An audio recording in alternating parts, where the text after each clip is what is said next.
Nyt on lennot lennetty ja pannaan pillit pussiin ja koneet tonne halliin ja häivytään tapahtumapaikalta. Toivottavasti vähin äänin.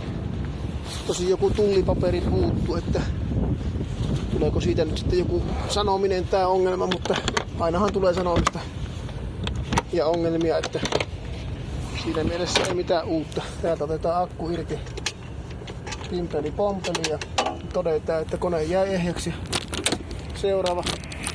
Seuraavat kuskit saa jatkaa seikkailuja.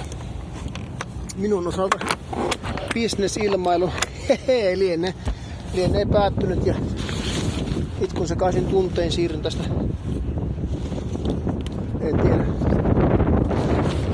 Liikemaailman palvelusta. Joo, mutta tämä tällä kertaa. Kiitos ja kuulemiin.